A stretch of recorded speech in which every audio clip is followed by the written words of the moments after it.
Il était une fois des moniteurs de ski qui comptent beaucoup, parce que les moniteurs de ski comptent toutes les 2 minutes, et donc ils trouvaient ça très très pénible. Allez, groupir, première.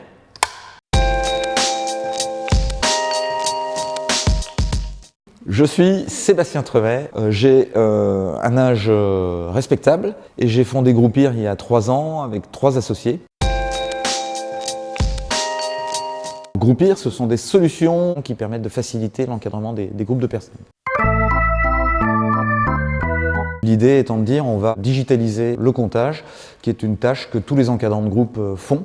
Ce petit bracelet, c'est ce qui équipe en fait tous les clients de nos clients, donc principalement des enfants, et qui va permettre de les identifier. Et puis de les compter automatiquement, de les pointer quand on veut. Depuis le début, nos clients, c'est du B2B.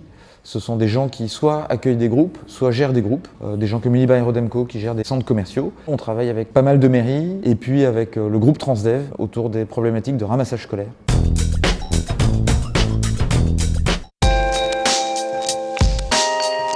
Alors les 3 fondateurs, on venait de grandes entreprises. On était vachement confiants, on se disait on maîtrise tout. Et puis on s'est en fait assez vite rendu compte que quand on monte une entreprise sur un projet innovant, on est assez vite tout seul. On est dans un grand brouillard, il faut trouver des fournisseurs, il faut trouver des partenaires, il faut trouver des solutions. Ça prend du temps, on ne sait pas comment y aller. Et là, quand on a débarqué à Usine.io, c'est un peu comme si on avait toute une équipe qui avait débarqué chez nous.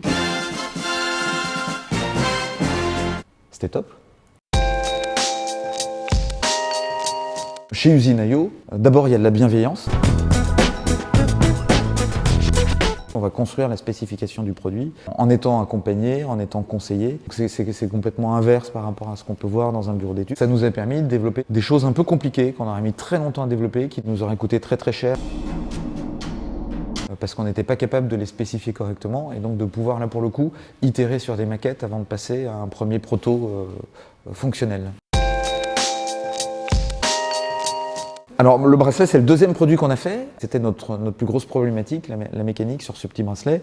Il fallait faire quelque chose qui soit résistant à l'eau, qui soit petit, et puis surtout qui puisse être porté par des enfants, et donc avec des choix de matières plastiques, etc. Un peu spécial, parce que voilà, il fallait que ça puisse pas déclencher des allergies, etc. Alors j'avais déjà un réseau de fournisseurs, mais qui ne savaient pas vraiment m'aider sur mes problématiques, parce qu'ils ne les connaissaient pas, parce qu'on fait des trucs un peu originaux.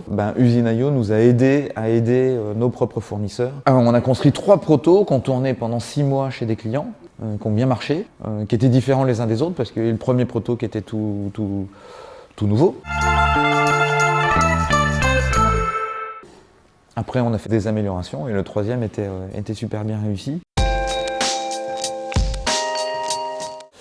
Prochain step, on va retravailler un petit peu sur le hardware. On va revenir chez Usine.io parce que du coup on est bloqué sur des choses. Le hardware, c'est quand même ce sur quoi reposent toutes nos solutions de comptage. On a des idées pour apporter des nouveaux services, et donc on a besoin de retravailler un petit peu cette partie-là.